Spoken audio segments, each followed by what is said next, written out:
Hello everyone, welcome back to our YouTube channel Bhavna education hub. So friends, हमने हमारा noun का topic cover कर लिया है, पूरा कंप्लीट कर लिया है। उसके बाद हम शुरू करने जा रहे हैं हमारा प्रोनाउन। तो चलिए शुरू करते हैं, प्रोनाउन पढ़ते हैं अब।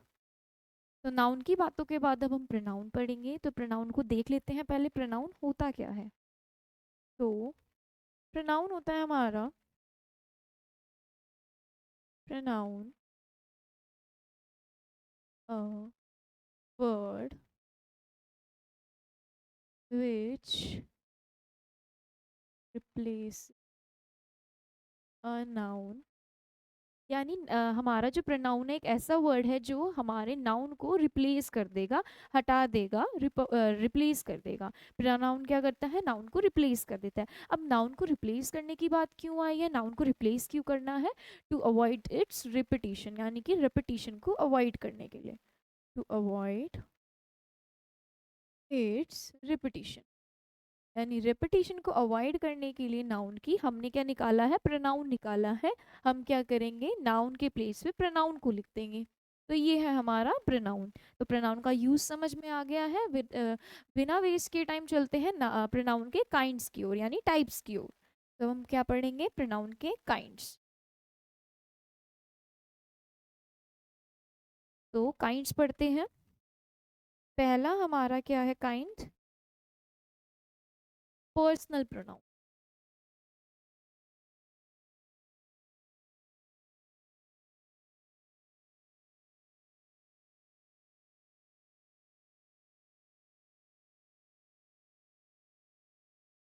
पर्सनल प्रोनाउन पढ़ते हैं। तो पर्सनल प्रोनाउन में पर्सन आ गया है।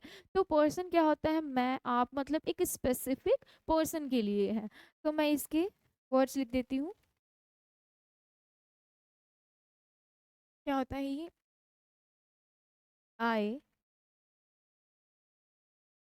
आई, वी,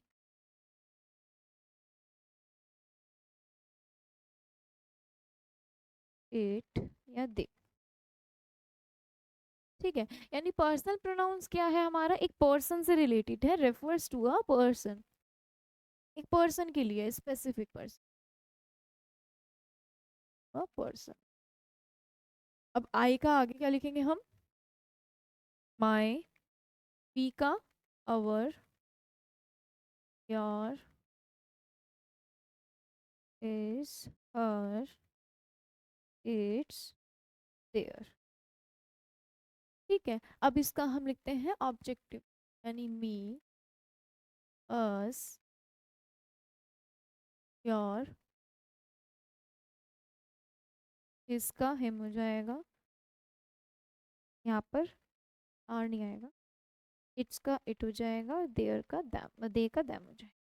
तो ये मैंने कुछ चीज़ें लिखी हैं, आप सोच रहे होंगे क्या लिखी हैं, हम बेसिक से ही पढ़ने वाले हैं। तो मैं सब बताने वाली हूँ। ये है मेरा subjective case.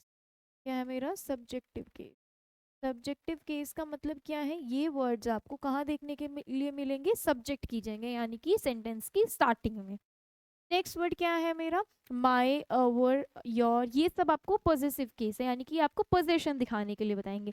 For example car है, तो मैं कार के बारे में बताऊंगी कि ये मेरी कार है। तो मैं ऐसे तो नहीं बोलूंगी आई कार, तो मैं क्या बोलूंगी, माई कार। अगर मुझे दिखानी हो कि उसकी कार है, तो मैं ऐसे तो नहीं बोलूंगी ही कार, मैं बोलूंगी हिज कार। तो ये है हमारा पोजेशन बताने वाला केस। क्या है, पोजेशन बताने वाला, पॉजेसिव केस। डबल एस आएगा। नेक्स्ट लास्ट, ये हमें देखने को मिलेंगे वर्ड सेंटेंस की लास्ट में, यानी ऑब्जेक्ट की जगह। ये कैसे वर्ड्स हैं, हमारे ऑब्जेक्टिव केस। कैसे हैं ये हमारे ऑब्जेक्टिव केस, जो हमें सेंटेंस की लास्ट में देखने के लिए मिलेंगे। ठीक है। अब आपको ये समझ में आ गया कि कहाँ देखने को मिलेंगे। आइए चलिए इनका यूज पढ़ लेते हैं। स्टार्ट करते हैं हम आई से, सब्जेक्टिव केस से स्टार्ट करते हैं। सो पहला है हमारा आई। आई को हम सिंगुलर की तरह ट्रीट करेंगे, तो हम हेल्पिंग वर्ब कैसी लगाएंगे। आई को जब हम सिंगुलर की तरह ट्रीट करेंगे, तो हेल्पिंग वर्ब लगेगी, सिंगुलर हेल्पिंग वर्ब। लेकिन आई ना क्या है, थोड़ा धोखेबाज सा है। ये ना दो जगह पे प्लूरल की तरह ट्रीट होता है मेरा, प्रेजेंट इंडेफिनिट और प्रेजेंट परफेक्ट में। प्रेजेंट इंडेफिनिट या प्रेजेंट परफेक्ट। तो यहाँ पे ये कैसे यूज होगा, प्लूरल की तरह। और प्लूरल की तरह यूज होगा तो हेल्पिंग वर्ब भी कैसी आएगी, प्लूरल हेल्पिंग वर्ब आएगी। ठीक है, नेक्स्ट है मेरा वी। वी कैसा है, चाहे कोई भी हो, हम कैसे यूज करते हैं इसको, प्लूरल की तरह।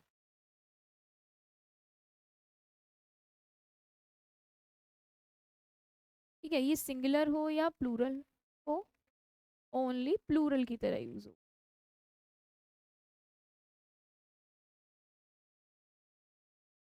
कैसे यूज होगा ये हमारा, प्लूरल की तरह, सिर्फ प्लूरल की तरह।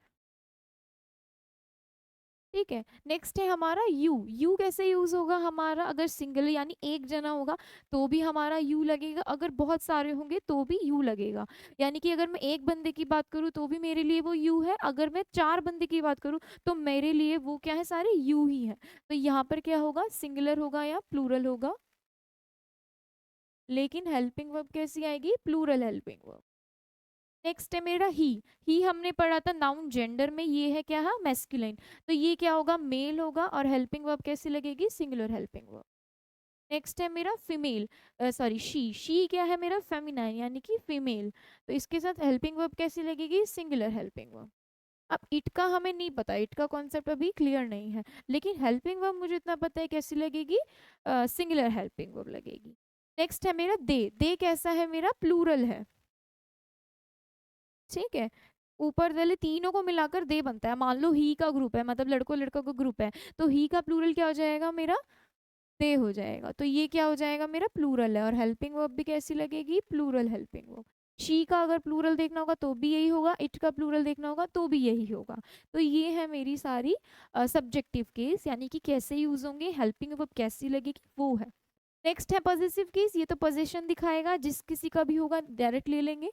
ऑब्जेक्टिव केस में क्या होगा, नॉर्मली मेरा लास्ट में क्या लगेगा, आई का मी, वी का अस, यू का यू, ही का हिम, शी का हर, इट का इट, और दे का दम लग जाएगा। सो ये अब देखते हैं इनमें लिसनर्स कौन कौन से कैसे क्या है। तो जो पहला मेरा आई है, मैं अपने लिए क्या यूज करूंगी, आई। यानी कि मैं अगर किसी को कुछ बात बता रही होंगी तो मैं क्या होंगी, फर्स्ट पर्सन यानी स्पीकर हूं मैं। तो ये क्या हो जाएगा मेरा पहला जो केस है, ये क्या है, फर्स्ट पर्सन, और ये कौन है, स्पीकर है। कौन है, ठीक है, ये कौन है मेरा, स्पीकर है। नेक्स्ट, नेक्स्ट क्या है मेरा, यू। अगर मैं वी की बात कर रही हूँ उसके बाद वी में क्या आएगा, मैं और आप आ जाएंगे। अगर हम दोनों भी बातें कर रहे होंगे तो ये क्या हो जाएगा, ये भी मेरा क्या हो जाएगा, स्पीकर हो जाएगा फर्स्ट, ये सेम। ठीक है, नेक्स्ट अब आता है मेरा यू, योर यू। यानी अगर मैं आपको कुछ बात बता रही हूँ और आप मेरी बात सुन रहे हो तो यू क्या हो जाएगा, मेरे लिए लिसनर हो जाएगा। जैसे आई क्या है, स्पीकर, यू हो जाएगा लिसनर, यानी कि सेकंड पर्सन। ये हो जाएगा मेरा सेकंड पर्सन लिसनर। और बाकी सारे क्या हो जाएंगे हमारे, third person non active person. यानी मेरी और आपकी बात में ये तो कुछ लोग मैटर नहीं करते ना, दो लोगों के बीच में ही हमेशा बात होती है, जो थर्ड बचे ये क्या हो जाते हैं, नॉन एक्टिव पर्सन्स। ये हो जाएंगे मेरे नॉन एक्टिव पर्सन। ठीक है, अब देखिए इनका प्लूरल हमने बना दिया, ही का मेरा दे हो जाएगा, शी का दे, और इट का भी दे हो जाएगा। नेक्स्ट चलते हैं हमारे यू पे। यू तो अपने आप में ही प्लूरल है। नेक्स्ट है हमारा आई। आई का प्लूरल क्या हो जाएगा, वी हो जाएगा। ठीक है, सो ये हमने पर्सनल प्रोनाउन समझ ली है। अब हम कुछ सेंटेंसेस लिखते हैं और इनका यूज देखते हैं कि सब्जेक्टिव केस की जगह, पोजीशन पोजीशन की जगह, और हमारा ऑब्जेक्टिव केस ऑब्जेक्ट की जगह। चलिए सेंटेंसेस लिखते हैं। तो पहला सेंटेंस है मेरा, the teacher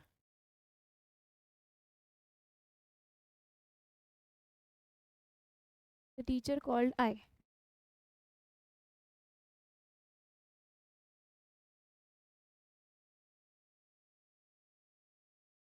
welcomed they. Next sentence,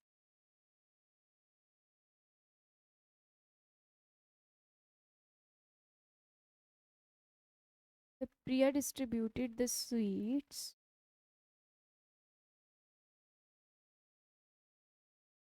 between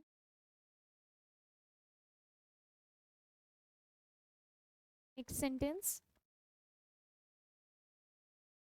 her things that them. तो पहले बिल्कुल ही बेसिक चीजें लेकर चल रहे हैं, पर्सनल प्रोनाउन हमने पढ़ी है तो उसका यूज भी सीखेंगे सेंटेंसेस पढ़कर। The apples of Kashmir is delicious. तो ये पढ़ी है हमने, ये लिखे हैं हमने कुछ सेंटेंसेस, आइए इन्हें बनाते हैं। तो पहला सेंटेंस है मेरा, द टीचर कॉल्ड आई। अच्छा, अब सेंटेंसेस पढ़ने से पहले मैं एक बात देख लेती हूँ कि सेंटेंस में एक होता क्या है। मेन तो हमारी सेंटेंस में वर्ब होती है, ठीक है, सेंटेंस में मेन क्या होता है हमारा, वर्ब होती है, ठीक है, और वर्ब के बाद हमारा क्या आता है, ऑब्जेक्टिव केस, और वर्ब से पहले आता है हमारा सब्जेक्टिव केस, ठीक है, यानी पहले जो आएगा वो सब्जेक्टिव केस होगा, बाद में जो आएगा वो ऑब्जेक्टिव केस होगा। तो वर्ब से ये क्लियर होती है चीज़ें हमें, ठीक है। तो पहला सेंटेंस देखते हैं, द टीचर कॉल्ड आई। तो देखिए इसमें हमारा क्या है, कॉल्ड क्या है, हमारी वर्ब है, और वर्ब के बाद क्या आता है हमारा ऑब्जेक्टिव केस, लेकिन यहाँ पर क्या लिखा हुआ है, सब्जेक्टिव केस। तो आई की जगह क्या हो जाएगा मेरा, मी, ठीक है, टेबल देखकर करिएगा। नेक्स्ट सेंटेंस, राम वेलकम्ड दे। अच्छा, वेलकम क्या हो गई, हमारी वर्ब हो गई, और वर्ब के बाद क्या आता है हमारा ऑब्जेक्टिव केस, दे की जगह क्या हो जाएगा हमारा, them. Ram welcomed them. Next sentence, Priya distributed the sweets between she and मी। इसके लिए एक और कॉन्सेप्ट आपको समझने की ज़रूरत है, चलिए कॉन्सेप्ट समझते हैं। पहला कॉन्सेप्ट ये था, दूसरा कॉन्सेप्ट ये कि प्रेपोजिशन के बाद कोई भी हमारी प्रेपोजिशन होगी, उसके बाद हमारा क्या आएगा, उसके बाद जो आएगा वो आएगा हमारा हमेशा ऑब्जेक्टिव केस। ये है हमारा दूसरा कॉन्सेप्ट। तो चलिए अब क्वेश्चन बनाते हैं। Priya distributed the sweets between she and me. तो बिटवीन क्या हो गया मेरा, प्रेपोजिशन। अब ये प्रेपोजिशन हो गया, तो यानी कि इसके बाद के ये जो हो गए, ये मेरे क्या होने चाहिए, ऑब्जेक्टिव केस। तो मी तो मेरा सही है, लेकिन शी की जगह क्या होगा मेरा, हर होगा। तो शी की जगह क्या आ गया, हर। तो ये हो जाएगा, Priya distributed the sweets between her and me. Next sentence, her things that them are right. तो देखिए यहाँ पर क्या है, थिंग्स क्या है, मेरी वर्ब है, और वर्ब से पहले क्या आएगा मेरा सब्जेक्टिव केस। सब्जेक्टिव केस में हर के लिए क्या लगाएंगे, हम शी लगाएंगे। तो ये गलत हो गया, यहाँ पर क्या आएगा मेरा she thinks that them are right. अब देखिए यहाँ पर क्या है, ये दैट क्या यूज किया गया है हमारा, और यहाँ पर देखिए आर क्या है, हमारा वर्ब है। ये आर क्या है यहाँ पर हमारी, सॉरी, ये आर क्या है, हमारा हेल्पिंग वर्ब की तरह यूज की गई है, और हेल्पिंग वर्ब से पहले हमारा क्या आएगा, सब्जेक्टिव केस। तो ये दे देम क्या हो जाएगा हमारा, दे हो जाएगा। तो she thinks that they are right, ठीक है। तो ये हमारा ऐसे सही होगा, यानी इसकी वर्ब ये होगी और इसकी वर्ब हेल्पिंग वर्ब ये थी, तो ये दे, सॉरी देम क्या आ गया, दे हो गया सब्जेक्टिव केस के अकॉर्डिंग। लास्ट हमारा जो सेंटेंस है, the apples of Kashmir is delicious. तो इसके लिए हमने नाउन में एक इम्पॉर्टेंट बात पढ़ी थी, चलिए उसको एक बार और पढ़ लेते हैं। क्या पढ़ी थी हमने, एक बात कि अगर एरर ऑफ प्रॉक्सिमिटी पढ़ा था हमने, एरर ऑफ प्रॉक्सिमिटी, उसमें क्या पढ़ा था हमने, एरर ऑफ प्रॉक्सिमिटी में, कि अगर हमारी नाउन वन है, उसके बाद हमारा प्रेपोजिशन आता है ऑफ, देन उसके बाद हमारी नाउन टू है, तो जो उसके बाद हमारी हेल्पिंग वर्ब लगेगी वो किसके अकॉर्डिंग लग रही थी, नाउन वन के अकॉर्डिंग लग रही थी। नाउन टू का उसमें कोई रोल नहीं था। तो जो नाउन वन के अकॉर्डिंग हमारी हेल्पिंग वर्ब लग रही है वो क्या हो जाएगी हमारी, सिंगुलर है प्लूरल, नाउन के अकॉर्डिंग। अब देखिए यहाँ से हमें एक चीज़ और क्लियर होती है कि हम इसके अकॉर्डिंग क्यों नहीं लगाते हैं, क्योंकि इसके अकॉर्डिंग हमारा पता चल, ये सॉरी, इसके अकॉर्डिंग पता चलता है कि प्रपोजिशन के बाद हमारा ऑब्जेक्टिव केस आता है, यानी प्रपोजिशन के बाद ऑब्जेक्टिव केस है ये, तो ये तो हमारा ऑब्जेक्ट हो गया ना। तो और हेल्पिंग वर्ब हमारी, सेंटेंस हमने पढ़े हैं, हेल्पिंग वर्ब हमारी किसके अकॉर्डिंग लगती है, हमेशा सब्जेक्टिव केस के अकॉर्डिंग, यानी सब्जेक्ट के अकॉर्डिंग। तो यहाँ पर ये बात भी हमारी सेटिस्फाई हो गई कि नाउन वन के अकॉर्डिंग हमारी हेल्पिंग वर्ब इसलिए लगती है। चलिए सेंटेंस देखते हैं हम। The apples of Kashmir is delicious. So देखिए यहाँ पर क्या रहा, ये लग गई हमारी प्रपोजिशन, उसके बाद हमारा noun, noun two, noun one. अब देखिए ये है हमारी क्या, हेल्पिंग वर्ब। ये किसके अकॉर्डिंग लगेगी, हमारी नाउन वन के अकॉर्डिंग, जो कि इससे आर हो जाएगी, क्योंकि एप्पल्स कैसे हैं, हमारे प्लूरल है, तो इसकी जगह क्या आ जाएगा, आर आ जाएगा। तो ये हमने बनाए हैं कुछ सेंटेंसेस हमारे प्रोनाउन के ऊपर, हमने प्रोनाउन का यूज करना सीखा, सब्जेक्टिव केस, ऑब्जेक्टिव केस और हमारा पॉजेसिव केस। नेक्स्ट चलते हैं, आइए कुछ और सेंटेंसेस लिखते हैं।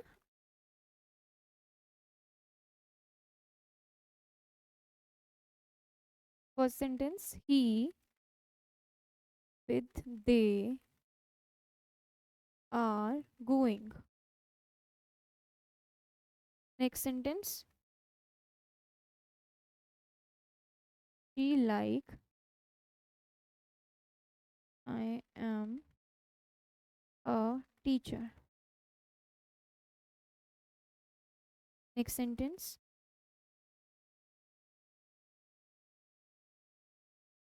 She except they have done project. Next sentence, there is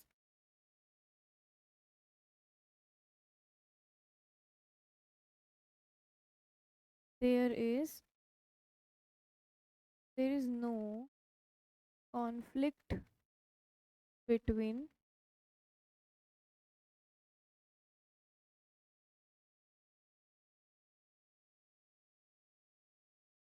he inspired by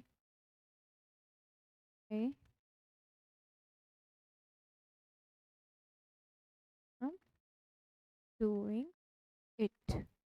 तो ये लिखे हैं मैंने 5 सेंटेंसेस। तो इसमें हमारा जो ये वाला कॉन्सेप्ट है ना, आप देखिएगा, ये वाला जो कॉन्सेप्ट है हमारा प्रेपोजिशन प्लस ऑब्जेक्टिव केस, यानी प्रेपोजिशन के बाद ऑब्जेक्टिव केस आना चाहिए, प्लस हमारा जो noun one preposition, noun two plus helping verb, तो नाउन वन के अकॉर्डिंग हेल्पिंग वर्ब आनी चाहिए। इस पर ये बेस्ड है हमारा पूरे सेंटेंसेस। तो पहले सेंटेंस बनाते हैं, चलिए।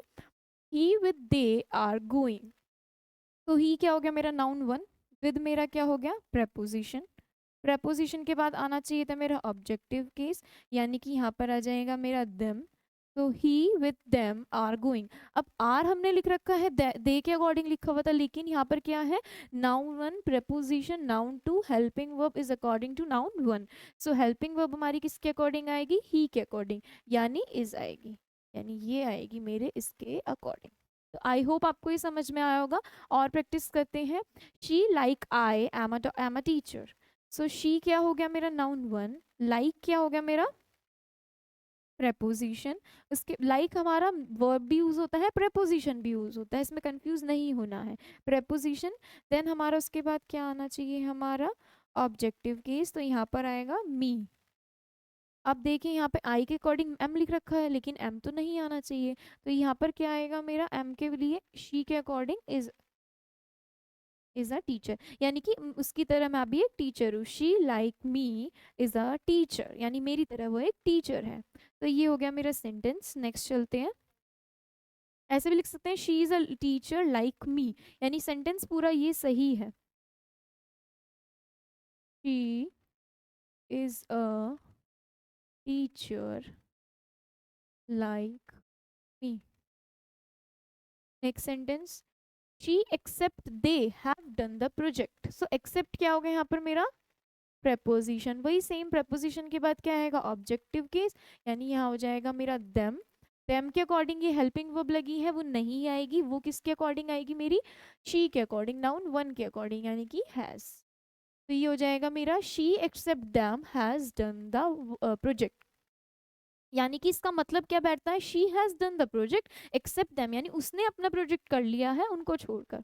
नेक्स्ट मेरा क्या है sentence, there is no conflict between he and me. तो यहाँ पर ये बिटवीन क्या हो गया मेरा, बिटवीन क्या हो गया मेरा, प्रेपोजिशन, और प्रेपोजिशन के बाद हमेशा कैसे केस आते हैं, ऑब्जेक्टिव केस। ही का क्या हो जाएगा मेरा, हिम हो जाएगा, और मी का मी सही है, मी सही है। Last, he inspired by I am doing it. इसके लिए हम कॉन्सेप्ट समझते हैं प्रेपोजिशन के बारे में। प्रेपोजिशंस को देख लेते हैं कुछ थोड़ी बहुत। तो पहला प्रेपोजिशन, अब प्रेपोजिशन हमारी बहुत तरीके की होती हैं, चलो उनके बारे में बात कर लेते हैं। पॉजिटिव प्रेपोजिशंस लिखती हूँ मैं, फिर नेगेटिव। तो प्रेपोजिशन पॉजिटिव कैसी है हमारी? लाइक,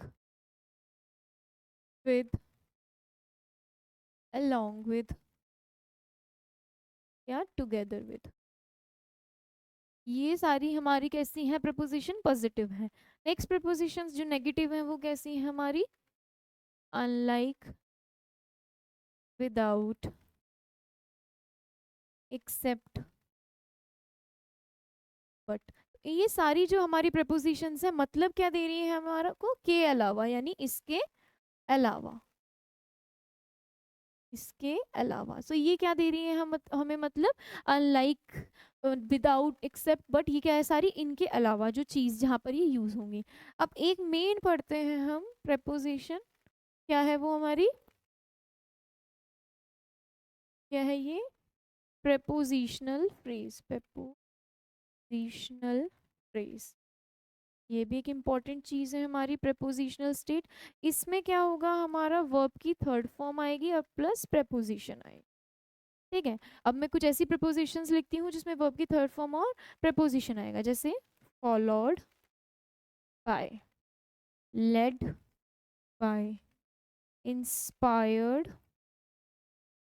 बाय, और प्लीज्ड विथ। काफ़ी और भी होंगे, मैं ये कुछ ही लिख रही हूँ। तो यानी कि पैटर्न समझना है आपको मेनली कि प्रपोजिशनल फ्रेज होंगी, वर्ब की थर्ड फॉर्म होगी, प्लस प्रपोजिशन होगी। थोड़े एग्जांपल्स लिखे हैं, तो इनके साथ क्या करना है? तो इनके बाद सब में क्या लगेगा मेरा? Objective case. इनके बाद सारे में क्या लगेगा मेरा? Objective case. तो आइए ये वाला सेंटेंस बनाते हैं। He inspired by I am doing it. तो ये भी मेरी क्या हो गई? प्रपोजिशनल फ्रेज हो गया मेरा। ये सेंटेंस अलग है थोड़ा, ये भी क्या हो गया मेरा? Prepositional phrase. और इसके बाद मेरा आई कैसा होना चाहिए था? Objective case. तो मी आ जाएगा। ही इंस्पायर्ड बाय मी। एम क्या है मेरा? ये लगा रखी है हेल्पिंग वर्ब, ये किसके अकॉर्डिंग लगेगी? ये किसके अकॉर्डिंग लगेगी? ही के अकॉर्डिंग। यहाँ पे क्या आ जाएगा? is। तो he inspired by me is doing it. He is doing it by, inspired by me, यानी ये जो काम कर रहा है वो मेरे से इंस्पायर होकर कर रहा है। ऐसे भी हम लिख सकते हैं, he is doing it inspired by me. तो हमने प्रपोजिशनल फ्रेज और ऑब्जेक्टिव केस हमारा पहले ले लिया है। सो ये थे हमारे कुछ सेंटेंसेस जो हमने ट्राई किए प्रपोजिशन पे बेस्ड और हमारा एरर ऑफ प्रोक्सिमिटी पे बेस्ड। तो आइए एक इम्पॉर्टेंट बात और पढ़ते हैं हमारी। पहले मैं कुछ सेंटेंसेस लिख देती हूँ उस पर बेस्ड। पहला सेंटेंस है मेरा, she as much as them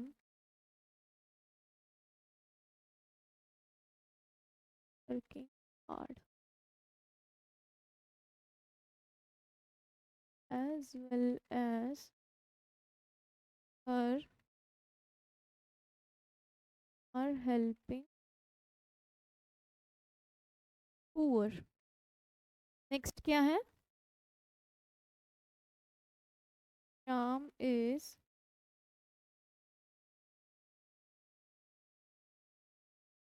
then Gopal.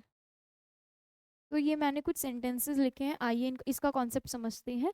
तो पहले तो आप मुझे ये चीज़ बताइए, क्या हम किसी की हाइट से किसी की ब्यूटी का कंपैरिजन कर सकते हैं? नहीं कर सकते हैं। किसी के शूज़ से किसी के कपड़ों का नहीं कर सकते हैं। तो जब कंपैरिजन की बात आती है तो हम सेम यूनिट सेम सेंस में कंपैरिजन करते हैं, सेम इसमें करते हैं। तो यहाँ पर बोला है कि Shyam is stronger then Gopal, यानी कि गोपाल से जो है श्याम ज़्यादा स्ट्रोंगर है। तो ये जो देन यूज़ किया गया है ये कंपैरेटिव वर्ड है हमारा एक। तो यानी कि कंक्लूजन क्या निकलता है हमारा? जो हमारा कोई कंपैरेटिव वर्ड होगा, कंपैरेटिव वर्ड होगा, तो कंपैरेटिव वर्ड तो हमारा मतलब सब्जेक्टिव केस में ही होगा ना, यानी दोनों तरफ क्या होंगे हमारे सब्जेक्टिव केस होंगे। यानी कि हम कैसे कर सकते हैं ही और शी के बीच में कंपैरिजन करेंगे कि उन दोनों में से पढ़ने में कौन अच्छा है, तो सब्जेक्टिव केस ही लेंगे कंपैरिजन के लिए। जैसे हमने यहाँ लिया है राम और सॉरी श्याम और गोपाल के बीच में, तो ये सब्जेक्टिव केस 1 हो गया और ये हो गया मेरा सब्जेक्टिव केस 2। तो यानी कि मैं यूज़ क्या कर रही हूँ कंपैरेटिव वर्ड के साथ में मेरा सब्जेक्टिव केस। तो हमारा क्या होगा, हेल्पिंग वर्ब किसके अकॉर्डिंग लगेगी इसमें, सब्जेक्टिव केस 1 के अकॉर्डिंग लगेगी। ठीक है, यानी कि कंपैरेटिव वर्ड है हमारा बीच में, दोनों साइड क्या होगा हमारा सब्जेक्टिव केस होगा। हेल्पिंग वर्ब किसके अकॉर्डिंग आएगी, हमारी सब्जेक्टिव केस 1 के अकॉर्डिंग। तो आइए अब हम पहला सेंटेंस बनाते हैं, she as much as them are working hard. अच्छा, मैंने भी कुछ ये लिखे हैं तो मैं कुछ एग्जाम्पल लिख देती हूँ कि कंपेरेटिव वर्ड हो कैसे कैसे सकते हैं। तो कैसे कैसे हो सकते हैं, as much as well as many as, more than या लेस देन। मैंने कुछ ये कंपैरेटिव वर्ड्स लिखे हैं। आइए पहला सेंटेंस देखते हैं। तो एज मच एज कैसा हो गया, कंपैरेटिव वर्ड हो गया, तो यानी उसके पहले और उसके बाद क्या आना चाहिए, हमारा सब्जेक्टिव केस। तो ये सही है हमारा, ये कंपैरेटिव वर्ड हो गया सी डब्ल्यू। और फिर ये क्या हो गया, देम। देम का हम क्या बनाएंगे, सब्जेक्टिव केस, यानी कि they. She as much as they are working hard. अब ये क्या आना चाहिए, हमारा आर आना चाहिए हमारे शी के अकॉर्डिंग, यानी हेल्पिंग वर्ब किसके अकॉर्डिंग आनी चाहिए, ये हो गई हमारी इज, यानी she as much as they is working hard. Next sentence हमारा, he as well as her are helping the poor. तो एज वेल एज क्या हो गया हमारा कंपैरेटिव वर्ड, इससे पहले क्या आएगा हमारा सब्जेक्टिव केस, इसके बाद क्या आएगा हमारा सब्जेक्टिव केस। हर की जगह क्या आ गया हमारा she. So he as well as she are क्या है हमारी हेल्पिंग वर्ब, आएगी किसके अकॉर्डिंग, ही के अकॉर्डिंग, यानी हमारा सब्जेक्टिव केस 1 के अकॉर्डिंग। तो ये क्या होनी चाहिए, इज आनी चाहिए। So he as well as she is helping the poor. तो ये थे हमारे क्या कॉन्सेप्ट था कि सब्जेक्टिव यानी कंपैरेटिव वर्ड जहाँ आएगा उससे पहले या बाद में हमारा सब्जेक्टिव केस आना चाहिए, और हेल्पिंग वर्ब किसके अकॉर्डिंग लगेगी, पहले के अकॉर्डिंग लगेगी। सो आई होप आपको ये कॉन्सेप्ट्स क्लियर होंगे। जो भी आज हमने प्रोनाउन पढ़ा है, प्रोनाउन की स्टार्ट किया है, नाउन को फिनिश कर कर देखा कि प्रोनाउन होता क्या है, पहला टाइप पढ़ा उसका पर्सनल प्रोनाउन, सारे सारे वर्ड्स पढ़े हैं। इन टेबल को आप याद रखिएगा और इसको समझिएगा कि कहाँ कैसे यूज़ करना है। ये सब्जेक्टिव केस है, ये पॉजिटिव केस है, ये ऑब्जेक्टिव केस है हमारे। नेक्स्ट उसके बाद क्या है, हमारे कुछ सेंटेंसेस प्रैक्टिस किए हैं। फिर 3 बातें याद रखिएगा कि सब्जेक्टिव केस सब वर्ब से पहले आता है, वर्ब के बाद ऑब्जेक्टिव केस आता है, देन प्रेपोजिशन के बाद हमेशा क्या आएगा, ऑब्जेक्टिव केस आएगा। ये उसका क्या है मतलब ये प्रूफ है कि नाउन 1 हम एरर ऑफ प्रोक्सिमिटी पढ़ा था हमने नाउन में, नाउन 1 के बाद प्रेपोजिशन होगी, नाउन 2 होगी, तो हेल्पिंग वर्ब किसके अकॉर्डिंग लगेगी, हमारे नाउन 1 के अकॉर्डिंग लगेगी। ये कुछ सेंटेंसेस किए थे। देन उसके बाद हमने क्या समझा, प्रेपोजिशन के कितने तरह की होती है, क्या होती है, प्रेपोजिशनल फ्रेज पढ़ा। उसके बाद हमने लास्ट कॉन्सेप्ट ये था हमारा। सो आज का पार्ट हमारा यहीं ख़त्म होता है, मिलते हैं आपसे नेक्स्ट पार्ट में, तब तक के लिए आप इसको पढ़ते रहिए। Thank you everyone.